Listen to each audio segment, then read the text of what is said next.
It is February 11th, 2020, and you are listening to episode 6 of the Mid-Season Replacements podcast. Our first special episode, one might say.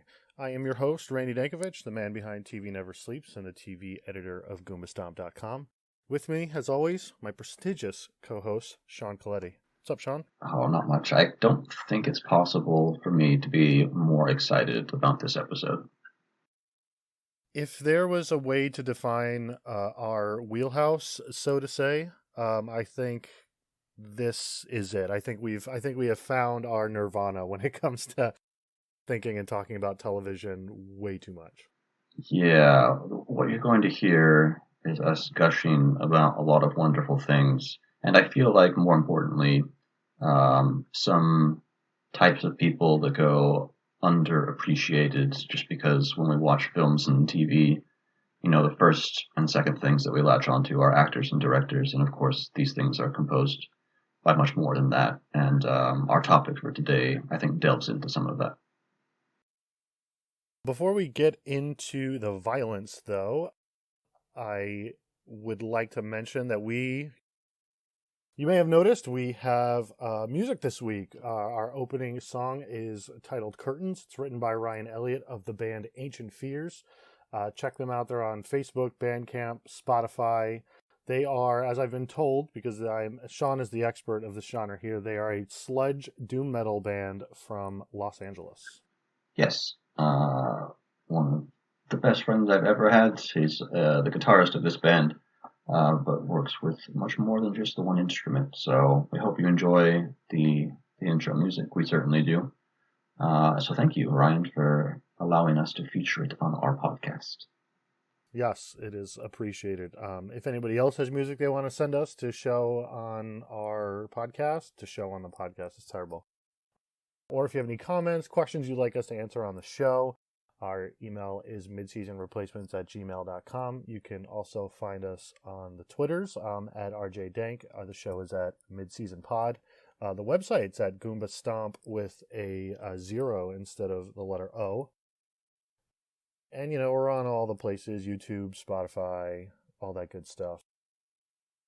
Let's just get right into it. This week we are conducting our first inaugural is first, so there it is.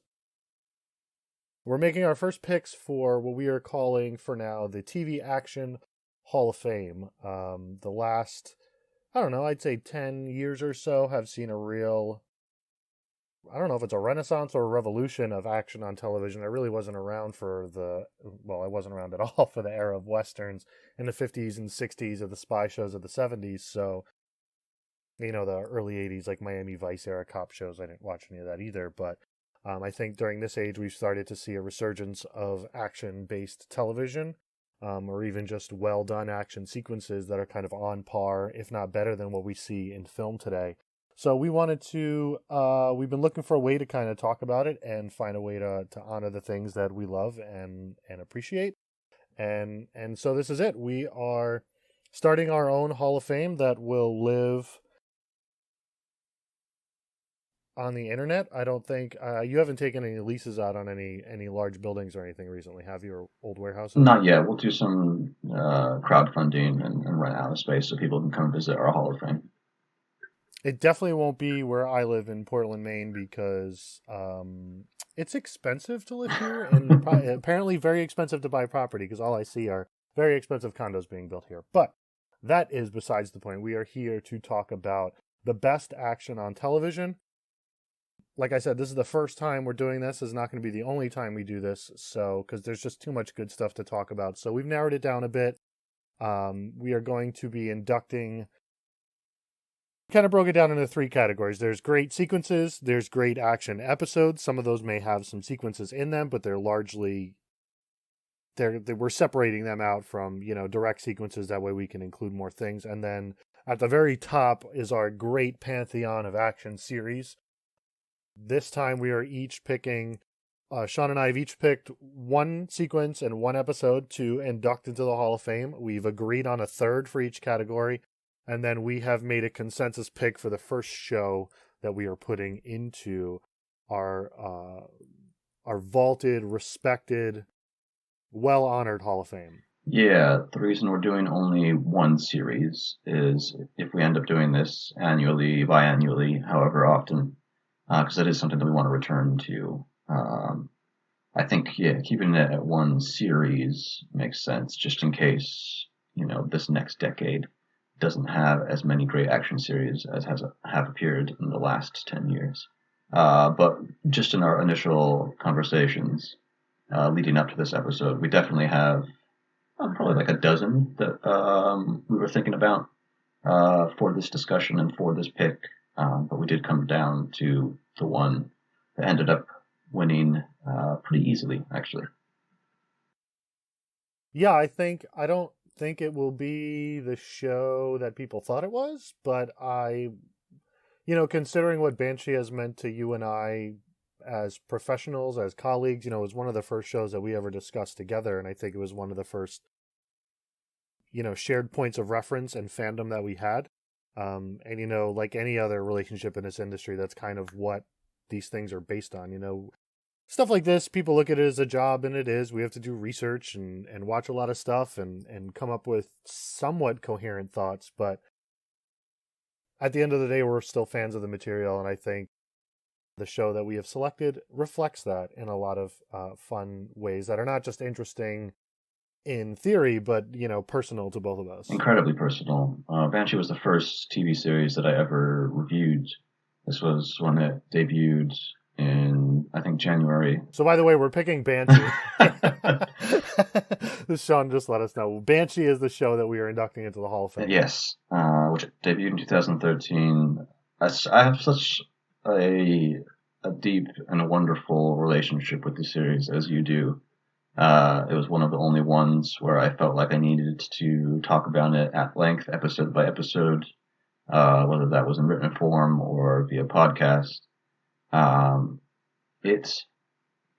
It might be an unexpected one just because Banshee aired on Cinemax, which no longer is doing original programming. And so, yeah, which is a weird thing. We might talk about that some more. But not that many people saw this. Certainly not compared to other big series that have great action sequences and episodes like Game of Thrones. So, for those of you who have seen Banshee, you'll probably be thinking, "Oh yeah, of course, like this makes a lot of sense." And then the rest of you might be wondering what the hell is Banshee. Banshee is a series created by Jonathan Tropper and David Schickler, which aired 4 seasons. The premise is an unnamed man comes into the town of Banshee. So this is in the tradition of The Man with No Name, Sergio Leone's character, and conveniently is in a location where the incoming sheriff of Banshee gets killed, and so nobody really knows who that is because he's just come from, I believe it's Oregon, and so this unnamed man takes on the moniker, takes on his name of Lucas Hood, and we kind of follow his exploits in this town that has a lot of different crime syndicates. And to call it an action series, to call anything an action series is probably to not honor some aspects of it. I think when I think about and view television, it's on a spectrum of drama and comedy on either side. And, we're now on a stage where not most, but a lot of shows are really in the center of that spectrum. But I would say that this is a drama show, a drama series that really has action as its greatest asset. So I wouldn't want to just write it off as simply an action series because it does so much more than that. But as this is the Action Hall of Fame, we're honoring it as what we think of as the best action series. Just to memorialize Banshee a little bit, I think I remember when Banshee first got announced, its biggest claim to fame was that Alan Ball was an executive producer, because this was still in the time when True Blood held cultural cachet. So it was kind of like, ooh, it's this new bloody violent show from the guy who did True Blood, and that's not what drew me in. What drew me in was that Cinemax sent me screeners of it back when networks used to send out terrible DVDs of screeners. And if I remember correctly, I think I covered Banshee from the first episode, which episode by episode was kind of a rarity. I started writing in like 2011, and for the most part, I just jumped on series that were already running because they had audiences already. But Banshee was kind of like my first little baby. It was the first show that I felt I was one of the early voices kind of out there shouting, hey, hey, maybe we should be paying attention more to this series. Yeah, it's a show that while it didn't really, it kind of stuttered out at its ending, it's a show that I miss having on air every year. If there was one show from like Cinemax and Showtime and those kind of like, I don't want to say trashy, because this is a Hall of Fame show we're talking about here, so we can't just call it trash, but it's kind of exquisite trash is that genre in a broad sense that Showtime and Cinemax made their brand back then. And what Cinemax kind of tries to do with the few series that it has left. But Banshee really it elevated what I could expect action on television to be, along with a lot of the other shows that kind of followed in its wake that we'll talk about during the show. But I think Banshee was a real tone setter for like, it raised the bar on what, in particular, like what combat sequences could be, like one-on-one combat sequences. Like the stunt work that I saw on that was incredible. People went nuts when John Wick came out, but Banshee was doing John Wick before John Wick even wicked. You know what I mean? When his bulldog was still a loving puppy out in the world. Banshee fucking rules. I think that's probably pretty much the easiest way to sum up my thoughts on the series. One of the reasons why it will forever be one of the perpetually underrated series of all time is because it was doing so many things on television that to that point had really only appeared in cinema before people made that shift. So I think True Detective came out in 2014, and it wasn't the turning point, but I think it was the final nail in the coffin when Matthew McConaughey and Woody Harrelson decided to show up in a TV series together, where people were like, okay, TV is now the place where creatives are moving towards. And Banshee predates this. And if you watch films like Michael Mann's great films like Heat or Collateral that do action and action sequences in unprecedented ways, that gunfight in Heat is still one of the great action sequences of all time in anything, or any martial arts based or other combat based one-on-one fighting that takes place in the great action films of all time. Banshee does this and just does them better, and on TV and with a smaller budget, because of hiring just the right people in the right places. The stunt work, which you mentioned, is next level. The means by which some of these fights are created are mostly insane. Like, we'll talk about the difference between realistic versus unrealistic fights, and Banshee revels in the fact that a lot of this is unrealistic. Like, there's no way that some of these bodies could take the punishment that they receive and continue doing what they're doing. But that's because that aspect of it is a heightened reality. And it makes for just the most wonderful, impressive action on TV. And in deciding some of the other categories, Randy and I were talking about and trying to debate between almost felt like a dozen different episodes and sequences that Banshee had that are of like the legendary status. Yeah, when it comes to iconic TV action scenes, I think, we could both rattle off a half dozen off the top of our head that we remember in vivid detail. One of the things that stands out to me with Banshee, especially as a television action series, a medium that relies in some ways even more than film on stunt performers than film does, especially in this day and age when so much of cinematic action is done through CGI and stuff like that. What Banshee stars and it's even some of its like supporting actors were able to do with stunt work is really what helps sell a lot of those scenes, because there's there's different camps of action scenes. There's the action scenes where you can really tell that a lot of stunt performers are being used. I think the CW is a great example of that, where they have really great action sequences, but there are times where you can see the seams of when the stunt performers are doing the work and when they're not. Not to say like Stephen Amell and Kate Cassidy and Katie Lotes and all those people in that on the CW don't do great stunt work, because they do, and we'll talk about that kind of stuff one day when we're doing this Hall of Fame stuff. But Anthony Starr, Ivana Malechevich, Boon Lee, Trace Kelly Dunn, Gino Seegers, like Ulrich Thompson, like the names of the people that do amazing stunt work on this series I could go on and on. Odette Hannibal, who does some of the best stunt work I've ever seen out of anybody on television. Her and her performers are just fucking incredible.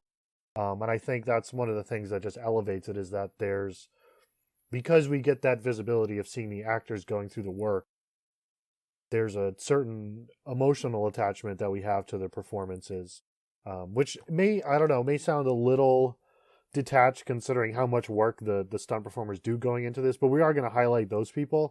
And I think it's worth noting that on the other end, that the actors on this show really do go above and beyond what you'd expect them to do, and I think it helps cement this show where it is. To find a point of comparison, if you consider Game of Thrones and how it's pretty quickly developed a reputation for having its ninth episode of each season be this incredible spectacle, in one way or another, whether that was visually or whether that was narratively. It was known for its episode 9s being event episodes, essentially.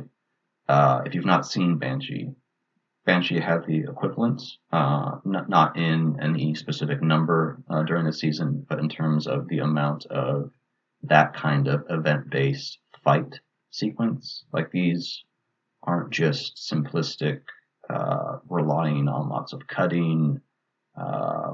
Maybe somebody does an interesting move here or there, or somebody goes through a piece of furniture or whatever. Like, these are long, drawn out in the best ways, fight sequences that sometimes last half of the episode. It's brutalism at its finest. And it does action beyond that incredibly well. So probably when you think of action, the first thing you think of is the fight, whether that's one versus one versus many, or many versus many. But of course, there are other things that are a part of action: chases, including heist sequences. There are a lot of heist films out there. You'll be familiar with that. And anything really where movement is part of what's at stake and creates tension. And Banshee was incredible at all of these things. Even in different locations, sometimes I think about the scene in New Orleans, that sequence, the chase sequence and fight sequence that end up there. Another great one of many. I mean, we could go on and on talking about the great Banshee sequences, but it is a show that I think lived exactly as long as it needed to, but it's a show that I'll always wish we had a lot more of, because the commitment by both the cast, the production, and the creatives to one-up themselves in terms of what they could do in small action sequences, plus how they could build out larger, not necessarily fight-based, like, set pieces, is to this day kind of unmatched on television. You mentioned Game of Thrones. What Game of Thrones did is on a very kind of a different scale, it's almost a different medium because it's just it's medieval battles and that sensibility. And this is very much like, as the UFC was getting extremely popular in 2013, this kind of took off on that and was like, you want things to get brutal and real? Let's fucking get brutal. Let's do it for real. And it leads to a show that truly was able to shock and awe in what it did in its action sequences and never lose the balance between those two. Because it did some really shocking things with shots and how it did certain bits of violence and things like that. But those were always payoffs of, and what came before that, the build up to it was often more rewarding than even that was.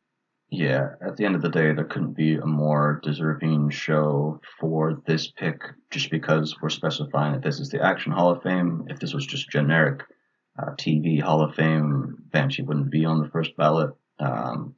And the first season of this series is probably one where Cinemax had more of an interest in it. So not necessarily that the creatives were catering to that in any way, but it needed to define itself as something that viewers might want to flock to for whatever reasons. And then seasons 2 and 3, I think, were unapologetically great television. And if you only look at that, then I think it stands out as one of the great TV series of the last decade. But the first and fourth seasons maybe narratively weren't quite as good, but even in those, the action was just fantastic, which is why I think we both agreed that this was the one. So congratulations, Banshee. Welcome to the Pantheon of all-time greats. As of now, you stand alone. Very exciting. I will mention that if anybody has seen Banshee and is looking for more stuff that's similar, a lot of the same creative team is working on Warrior, which is one of the few remaining original series on Cinemax, and it is definitely worth checking out for its action sequences. Not a show we'll talk about today, one that may come up in the future, but definitely worth checking out. Its first season aired last year. Its second season will air sometime later this year. But back to the stuff we're talking about today. Now that we've done our bit on the show we are inducting, I think we should we'll move down a step, so to speak, and talk about the episodes that we're putting up on the Great Wall of television action.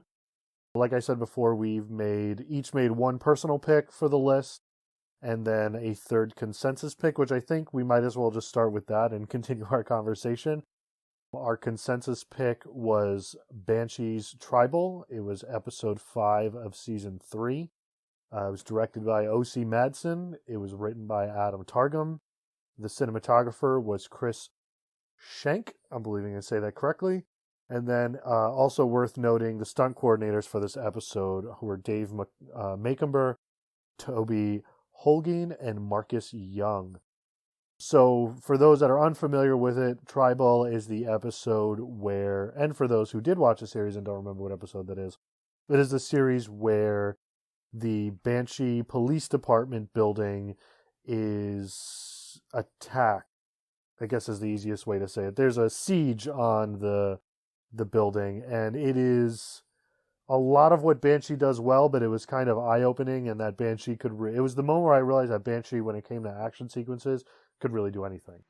Yeah, this is the bottle action episode, kind of. There are scenes that take place outside of the precinct, but for the most part, this is primarily in one location for the episode. This is definitely an homage to John Carpenter's Assault on Precinct 13. Some similar themes, some similar types of action in this. But yeah, this was Banshee showing that it wasn't just excellent at those hand-to-hand combat sequences, but gunfighting and more complicated staging is something that it could do incredibly well. And just kind of on a macro level, it is basically what you'd expect out of a season finale occurring in the 5th episode of a season, which, Banshee did 10 episode seasons, so having a crescendo like this happen dead in the middle is kind of crazy because, by the end of this episode, a series regular is dead. Multiple people are injured. The two big bads of the series are both on the run, kind of running rampant around town. And everything is just kind of thrown into chaos in the space of this, I don't remember how long, I think it's a 50-minute episode. It is pretty insane. It is really insane. To give the episode a little bit of context for where things were in the series, Hood, who is the proxy name that we give our unnamed protagonist, has imprisoned Kai Proctor, who is kind of the underworld head. He's the kingpin of Banshee criminal life, and Chayton and who's an indigenous person, and his gang, the Red Bones, are after him, and they decide to launch an assault on the Banshee Police Department when Hood brings Proctor into custody. And it leads to absolute chaos as the Red Bones break in. Chayton finds his way in and begins beating the ever-loving shit out of everybody that's in the building. This was when Banshee was also doing its best storytelling as well. So the fact that it retains that in an episode that's largely action-oriented is still really impressive. It begins with this really wonderful, gentle prologue where we're reliving some past moments between Hood and Siobhan. But you're seeing the glass and the chips that are being caused by the gunfire happening in present time fly through those flashback scenes in a really beautiful way. And this is all happening during a really big turning point in Hood's life, where he's questioning what he's doing, what his purpose is, and as the midpoint of this season, so many things could have gone differently, basically, if this episode doesn't end in the way that it does, which is with Chayton killing Siobhan, which sets up the rest of Hood's story. It sets up a brief arc for this season, and which sets up his downward spiral in so many ways, which affects the other characters in the series. But it's done with the same kind of care and attention that you'd expect out of a more prestige drama. And it's heartbreaking. I remember the first time watching this, it's so brutal in a way where you can't really respond afterwards, and I almost wish that the credits hadn't included any music. I think Game of Thrones did that maybe once or twice after big episodes, where silence is kind of all you can really deal with because there's no way to process the events that had just happened. I think of the last images of the episode where Hood's just sitting outside the police station. I don't remember if it's before credits or after credits. Banshee is still one of the only shows that used to do post-credit stings, which in this day and age of autoplay episodes would be a fucking nightmare to try and keep track of. But I think about that last moment, and when you find yourself in the exact same place as a protagonist like Lucas Hood, that a television show did something right. Without getting into too much of the context of his character and his place on the show and trying to figure out what kind of person he is. I think it's the moment that everything kind of falls into place. Like you said, this is the beginning of his downward spiral. This is the beginning of him questioning who he is and what he's doing here. I think at the time I was a little disappointed that they did that through Siobhan's death because fridging is definitely a thing in American media, and it's definitely a thing that Banshee struggles with at times. I think you look to season 4 and what they do with Rebecca's character and her death and how that plays out is kind of the prime example of how not to do that kind of stuff. But I think it actually, in retrospect, makes this work so much stronger because of the work they do with Siobhan through seasons 1 and 2, and especially early on in this third season. It really gives the episode an impact that I hate to say that it needed, But I think without it, the assault on the precinct feels like a cool homage and maybe not too much else, because there's some consequence of plot happening there with Proctor getting out and Chayton taking out half the police department and destroying the police station in the process and really shaking Hood to his core. But without Shaban's death, like it doesn't give the season the kind of shape that the arc of it needs. So to be able to integrate something like that into what is, I think we can both agree, is a kind of a technical masterpiece, is kind of fascinating to think about. Well done, Tribal. You are our first inductee. Congratulations. I'm sure more Banshee episodes and sequences will end up in here in the future, but for now we will move on to, I guess for this category, I'll do my pick first. My personal pick was Samurai Jack's 7th episode, which I guess it's kind of confusing. Different streaming services and reference places will use different titling for Samurai Jack episodes.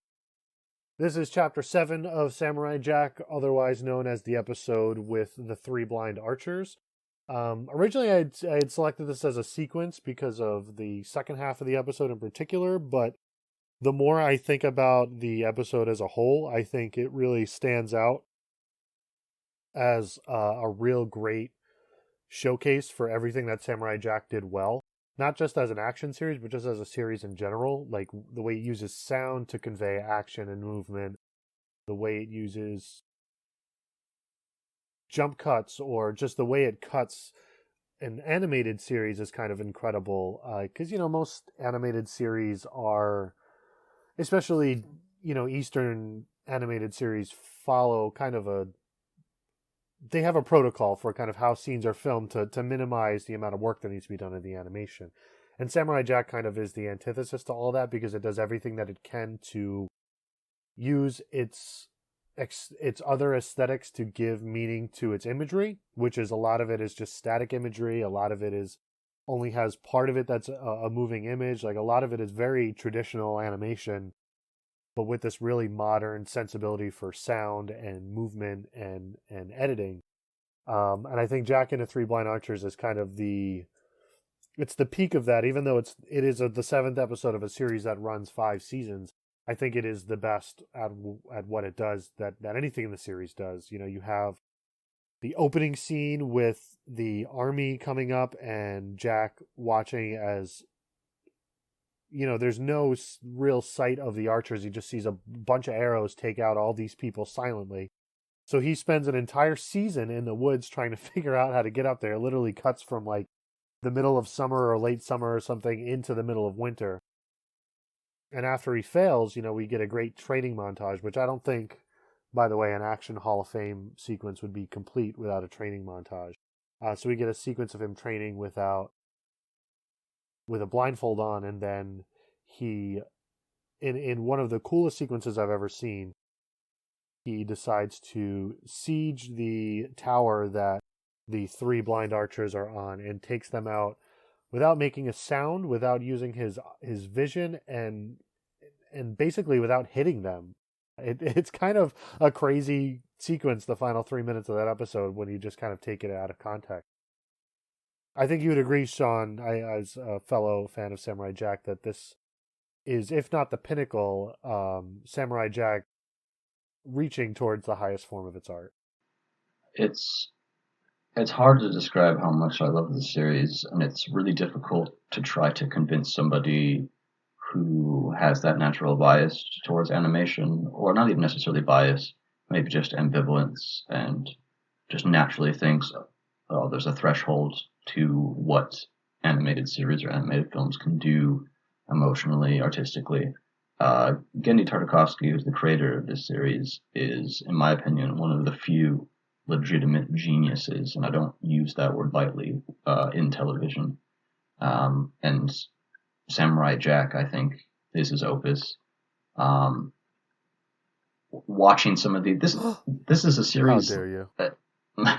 This is a series essentially designed for and aimed towards a younger audience, but it's one that is mostly devoid of dialogue. It relies almost entirely on its visuals, and the stories that it tells are so thematically rich that you're just taken aback when you see something like its major episodes. This one, I think, is more on the artistic side, the visually artistic. And it's one of the few that Tartakovsky did directed by himself, which I think says something. So there was something about this episode that he felt personal towards. And it comes through in its delivery, that training montage where the screen goes blank, and you just starts to occasionally see some of the things around him, wildlife, the water and the stream. You see them as Jack hones in on his hearing abilities. It's gorgeous and it's like his sonar almost. Yeah. It's unbelievable that something like that takes place in a series like this. But it would define what Samurai Jack did. Like this is as good an episode as any at showing you what this series was capable of.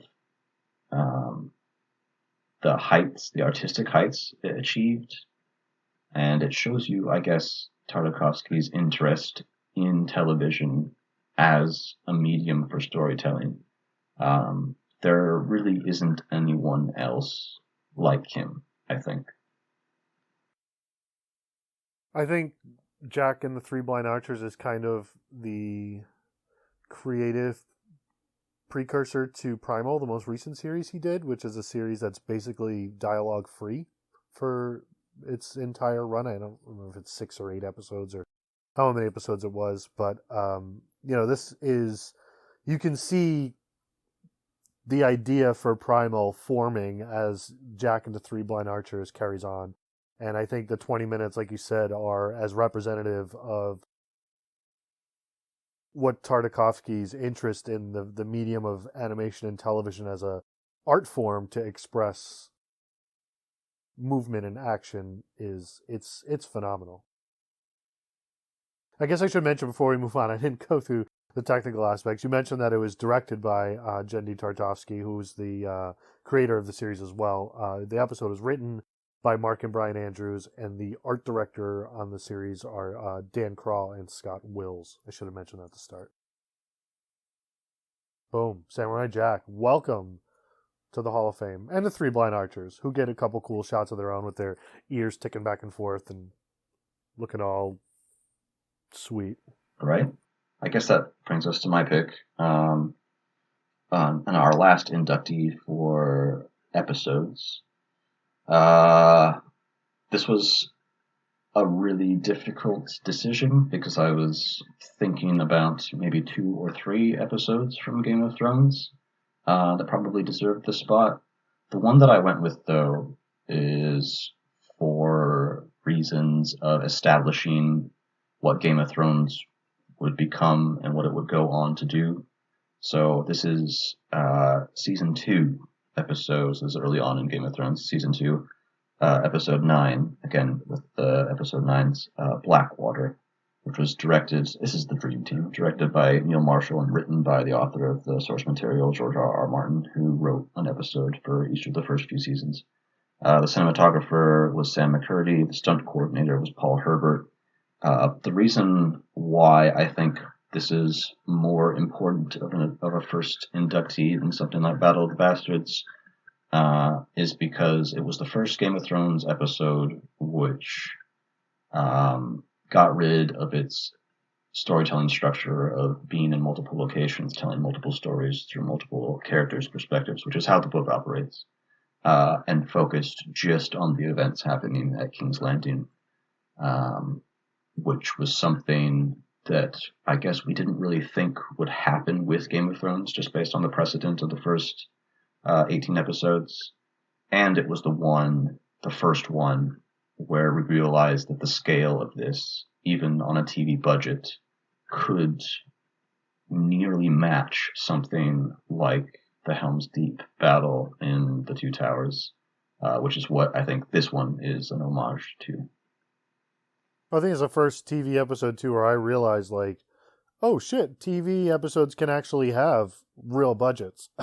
This may be the first super expensive, outside of things like the Lost pilot where they, shipped a fucking plane and took it apart on an island and whatnot. This was the first real expensive, like, peak TV era showcase episode, which kind of became a thing as time went on, especially for Game of Thrones, where they've very much got infatuated with how expensive they can make things be and look and feel. But I think this is a great choice because it is all of that, but on a slightly smaller scale, which I think allows it some room to cement its focus. I think it's all the better for it. With all three of these episodes that we're inducting, they're incredible action episodes for the action sequences, but it's also more than that. I think all of them thematically do a lot to advance their series. And this one, that's another reason why Blackwater stands out. Yes, the battle itself, especially the use of the wildfire and the trap that's set for Stannis' fleet, is totally a visual spectacle. It's incredible to witness even on your television. But how... Back when Game of Thrones could do scenes that were dark that weren't so dark that you couldn't see them. Yeah, that one wasn't even on my radar for trying to pick an episode for this. Sorry. But what this episode does with Tyrion, I think, is what pushes it overboard for me. I'm somebody who still thinks that even through all 8 of its seasons, Ned Stark is still the main character of Game of Thrones at the end. Like, that's how long of a shadow his character casts. And there really isn't a central character in the same way that there was in the first season of Game of Thrones. So I guess the memory of, or the ghost of, Ned Stark is still so present for me as I watch the rest of the series. But if there was a second person to step into that, I think all the awards bodies recognized what Peter Dinklage did with Tyrion, and I think all the viewers probably latched onto him probably more than any other character as the series progressed, even more than Jon Snow, who feels like another replacement. And this is, a coming out party of sorts in that regard, just because it's up to him to kind of lead this battle or this defense of King's Landing. Joffrey, who is technically in charge at this point, is just a piece of garbage and has to go into the keep. And it's Tyrion who takes control, who gives the orders, who's out there on the battlefield, who gets injured, nearly dies, and is the hero of this, even if, as is typical of Game of Thrones, we don't get the satisfaction of him getting the credit afterwards. But it's a very Tyrion-centric episode, even considering all the wonderful scenes that Cersei has, just being a terrible person. And that's another reason why I think this one stands out. I think another thing that I love about this episode is kind of how it acts as a fulcrum for like the first big arc second big arc of the series, because the first big arc is, the story of the Stark family and Ned's eventual death. Then the second arc is kind of the War of the Five Kings that springs out of that, and this is the military victory Stannis would ride until his death. This is basically where Stannis gets to have his big shiny moment, because after this, it's kind of all downhill for the dude for the rest of the series. So we get to see him almost take the capital. We get to see, in what ends up being a kind of big moment of foreshadowing in a lot of strange ways, Cersei almost poison her children. There's just so many iconic images. This is the fight that gives Tyrion his trademark scar. This is the episode where Davos becomes an interesting character, because this is where he loses his son and all this kind of stuff. Like, there's so much narrative thrust that's in this episode, but it's also such a great, just contained single episode of, here's this one fight happening at this one location, which I think, like you said, for a lot of people was an eye-opener that, like, holy shit, Game of Thrones can be this big show that operates on this massive scale, but it also can have these important battles that have actual human weight to them and human stakes beyond just, oh, we killed this character or we killed that character. Because of all the big fights in the Game of Thrones series, this is the one where the least amount of, named, quote unquote, named characters get killed. No, which is even more remarkable now that you say that, and it's not something that I had thought about for a show that really, a lot of the talking points after episodes were those major deaths. This one doesn't really have that. It's just so much build-up and tension finally relieved in such a beautifully shot way. And that's why it's one of our inductees.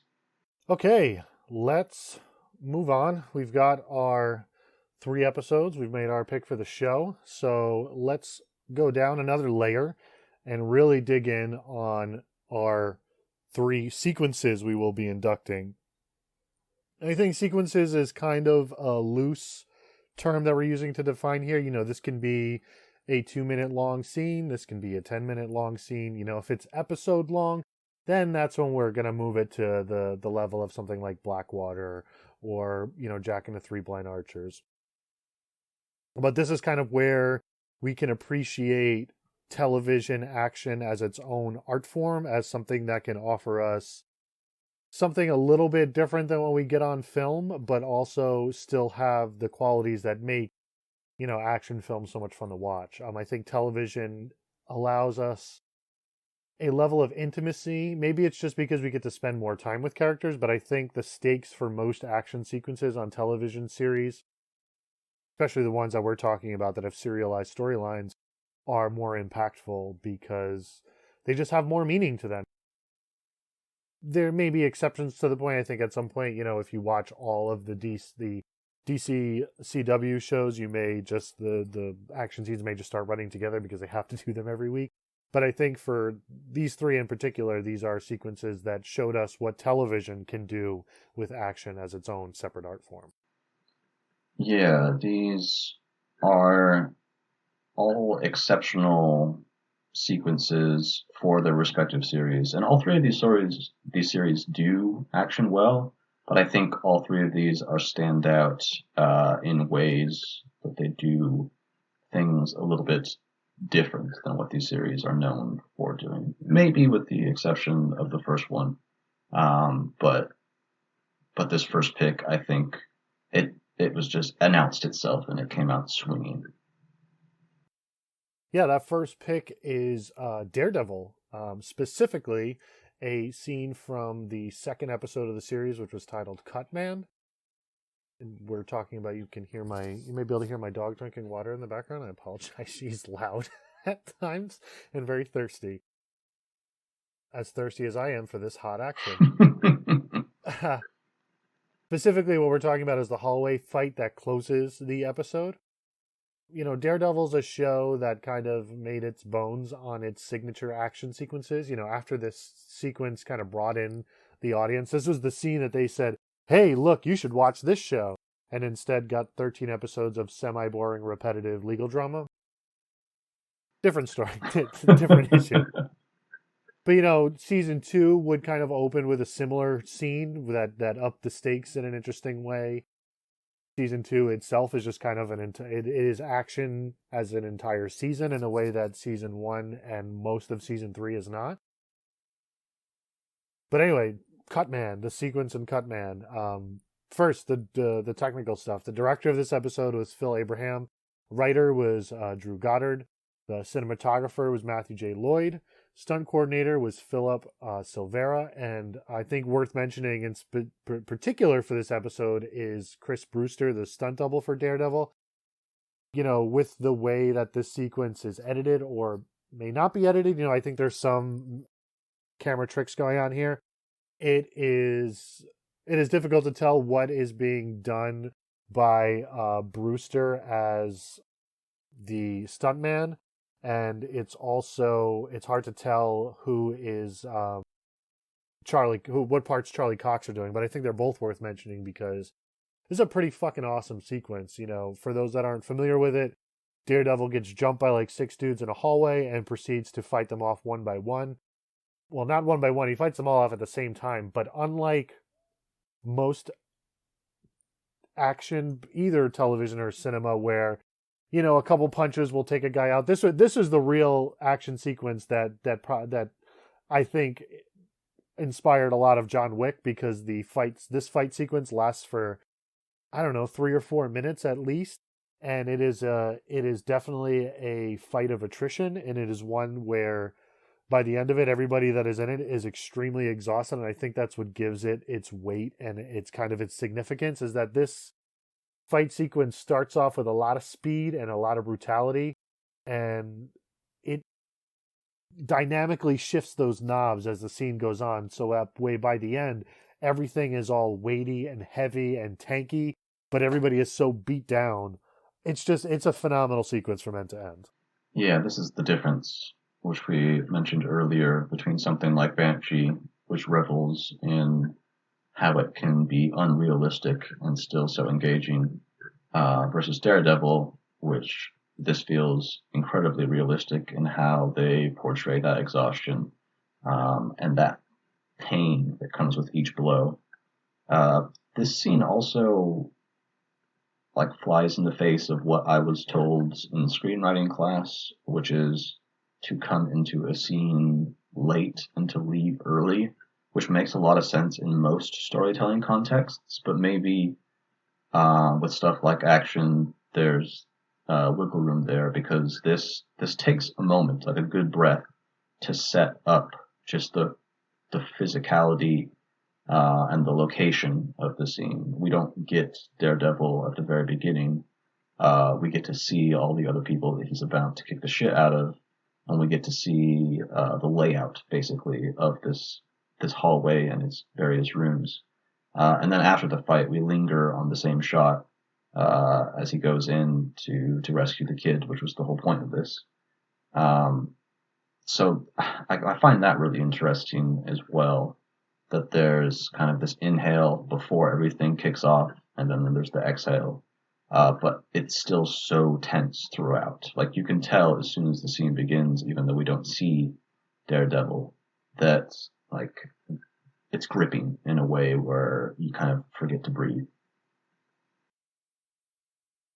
It's a phenomenal sequence. And I think another thing that stands out is that how well paced this sequence is. You mentioned how quietly the scene begins. There are moments of pause in the middle of this fight sequence. A character will get thrown across the room, or Daredevil will get knocked over, and there are long moments of recovery just to kind of give even more weight to how much brain damage these people are taking in this one fight scene. And I think it's such a wonderfully patient scene with what it is trying to do, that I really appreciate that, because too many action sequences want to get to the flashy part, the cool move that somebody does, or the big finisher, or the surprise moment, or whatever it may be. They're always trying to get to a certain point in that sequence, and they either rush to get there, or they leave that moment too soon.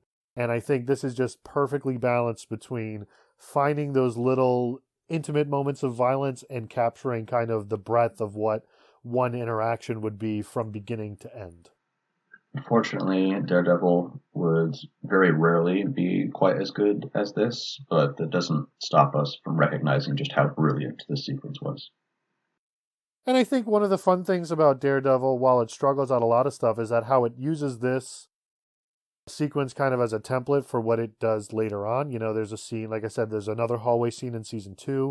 There's a scene that takes place in a prison that ups the ante by giving multiple characters knives, which kind of takes on its own interesting weight as things get extremely bloody. There's a scene in the last season. There's this huge prison break sequence that pays homage to this and feels like a sequence out of Natural Born Killers. Like, Daredevil always does really cool things with action, and I think this scene is the one that not only established its voice, but is kind of its masterstroke. Hand-to-hand combat, who would win, Daredevil or Samurai Jack?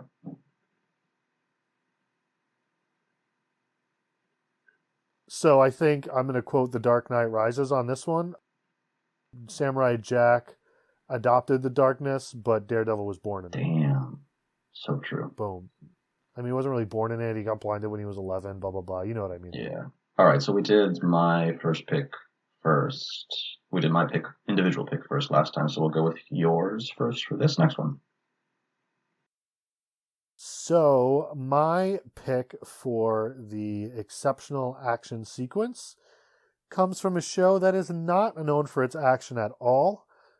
I'm not going to say that's the reason I picked it. It may be, it may not be. I don't know how much of a troll I am in my own head sometimes. But I'm talking about the sequence that I think is colloquially referred to as the Red Dinner from Hannibal. Talking about the dinner scene in Mizumono, the second season finale, season 2, episode 13. Directed by David Slade, written by Steve Lightfoot and Brian Fuller. Cinematographer was James Hawkinson, and the stunt coordinator is Ken Quinn. This is one of my favorite television sequences of all time. I don't care what genre, I don't care what show. I would induct this in any Hall of Fame whatever Hall of Fame we decided to do for this episode, I would have found a way to get this sequence into it, because it may just be my favorite episode of television ever.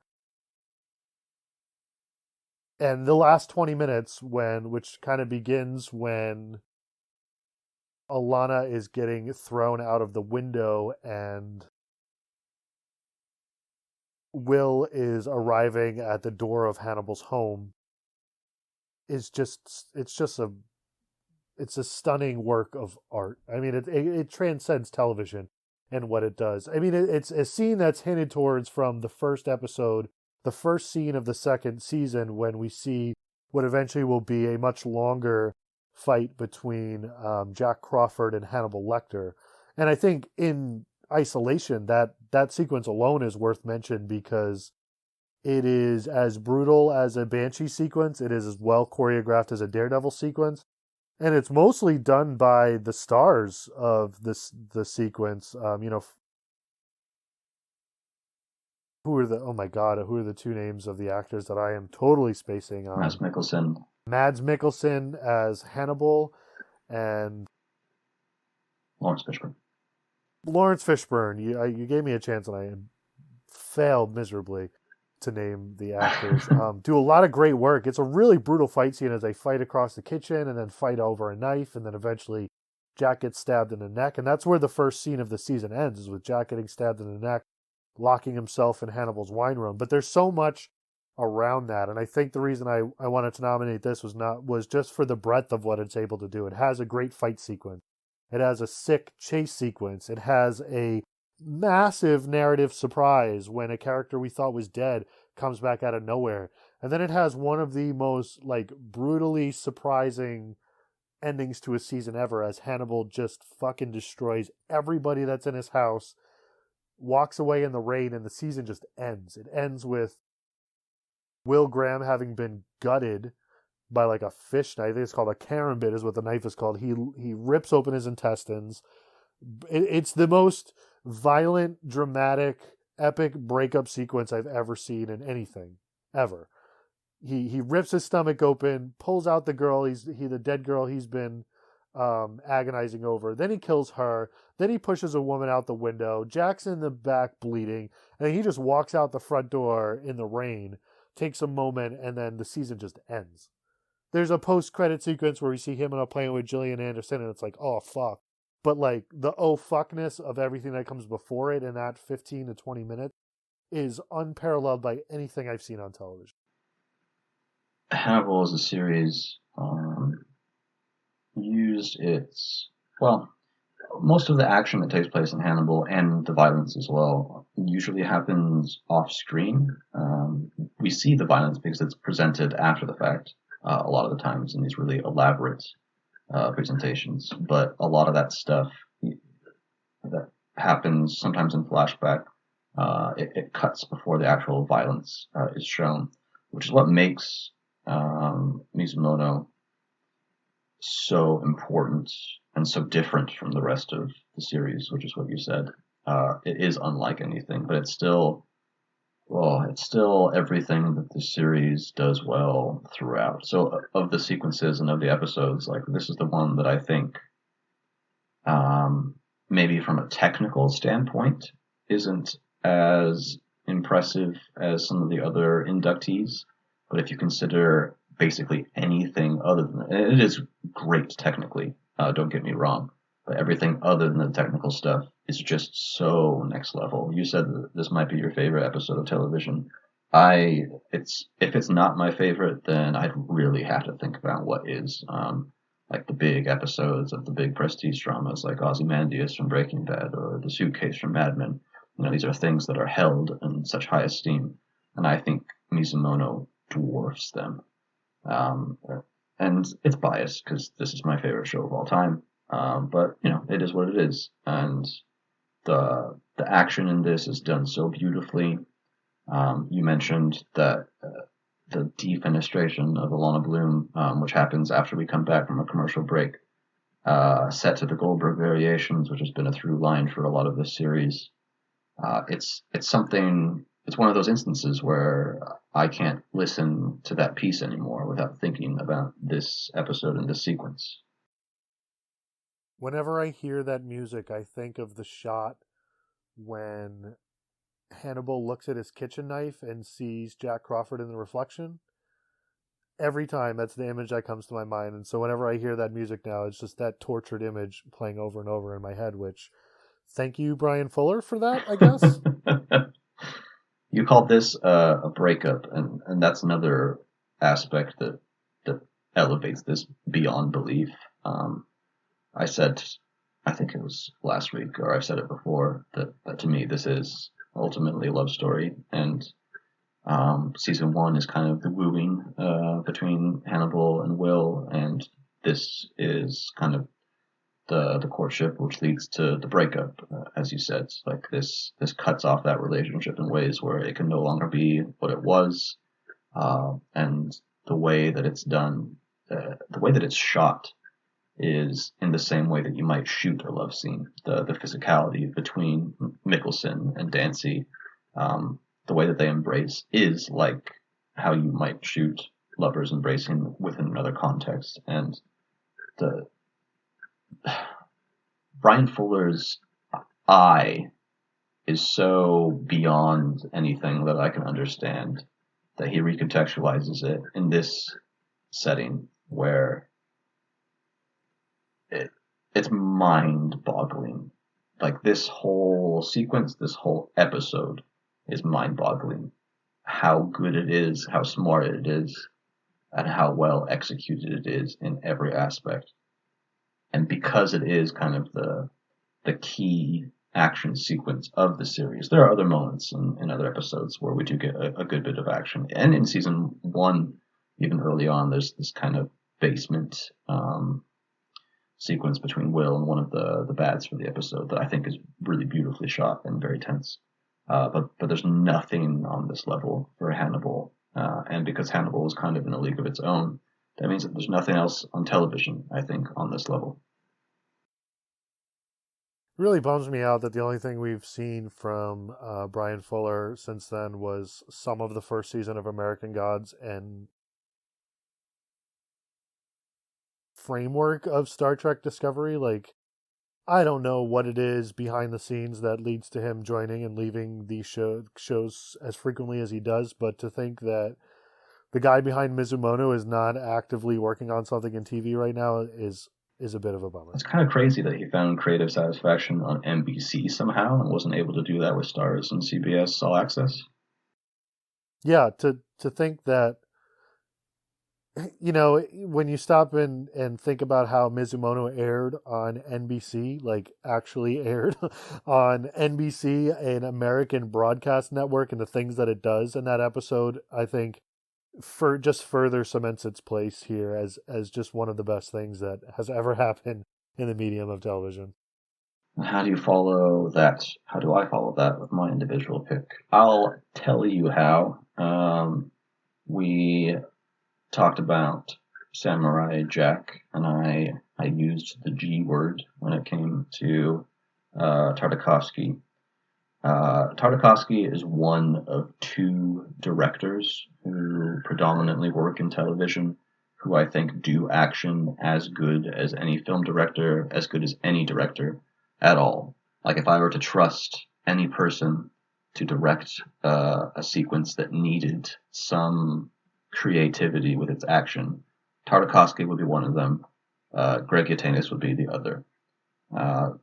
Greg worked on Banshee, was its showrunner for a time, and directed the 7th episode of the 3rd season, You Can't Hide from the Dead, and did this heist sequence at Camp Genoa.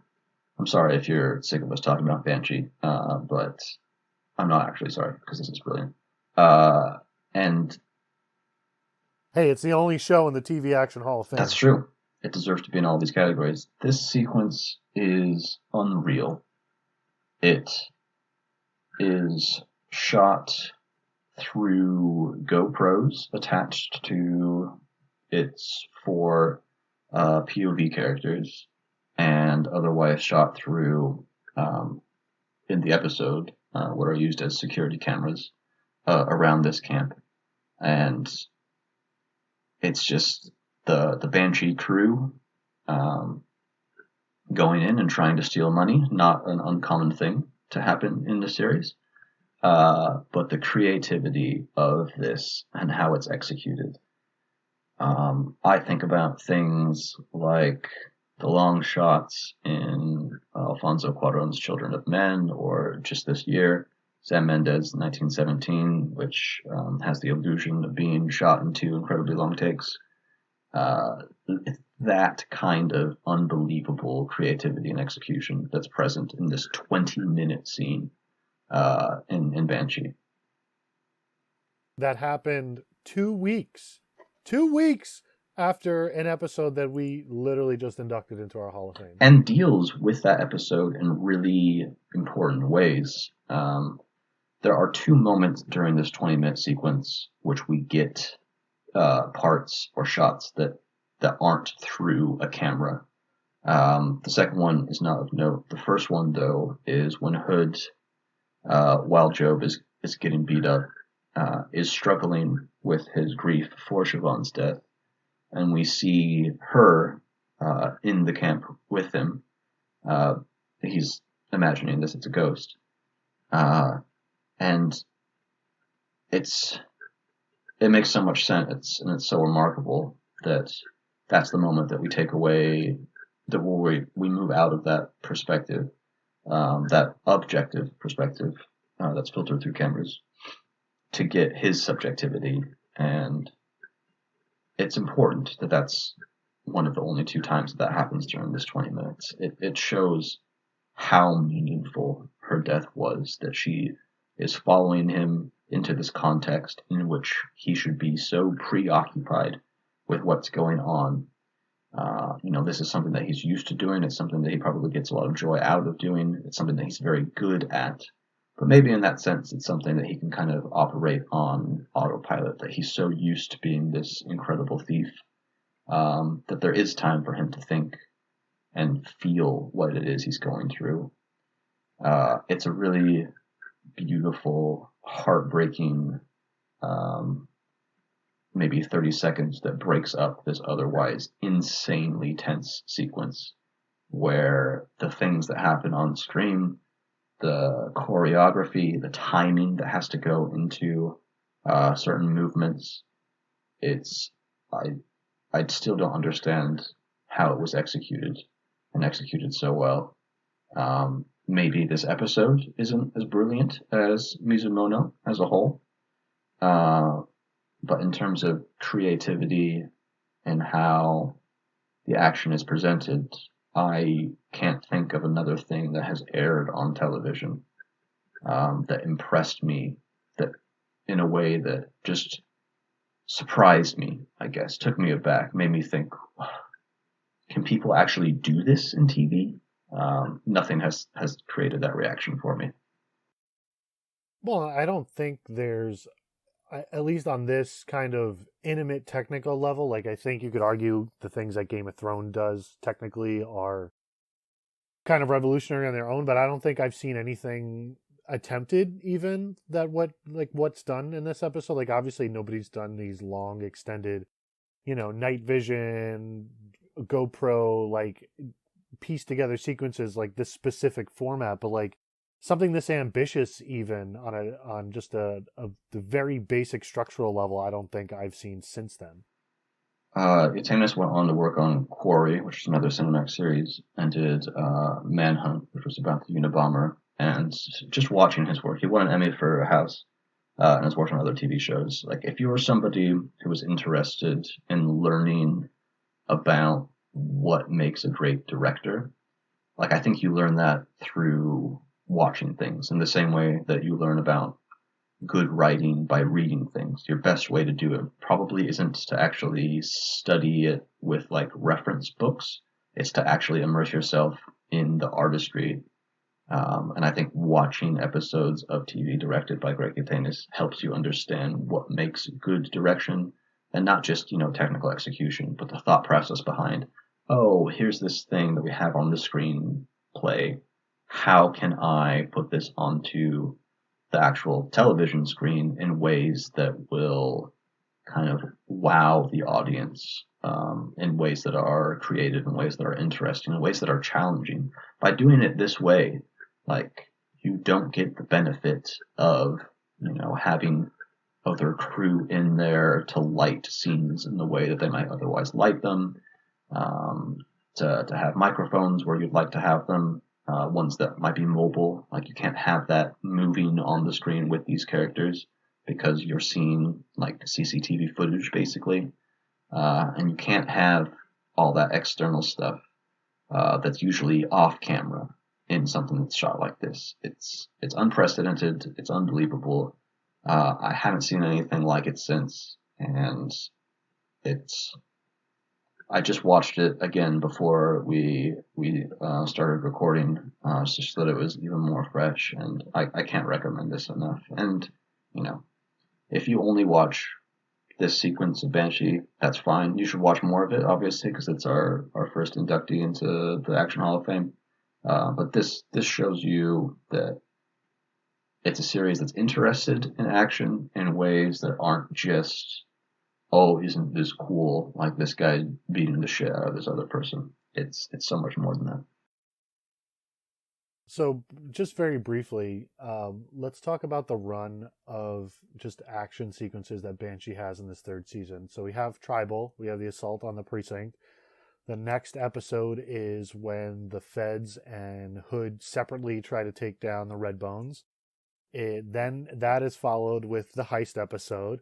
Then that's followed by the episode where they go to Louisiana to hunt down Chayton.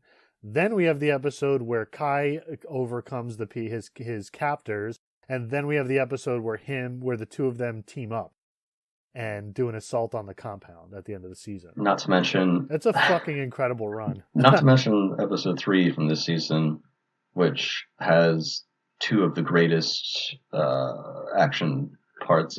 How come? Oh my god, episode 3! You're right.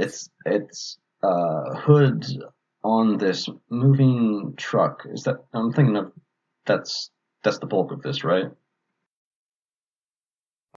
Yeah, there's that one, and then the Nora Burton film. Yeah, that's the main one people will remember. I just want to make sure that I'm remembering that a lot of that takes place in a moving vehicle. Even if I'm just remembering when he gets that, arrested and they start taking him out of town, I think. Yeah. But yeah, that Nola Burton fight was.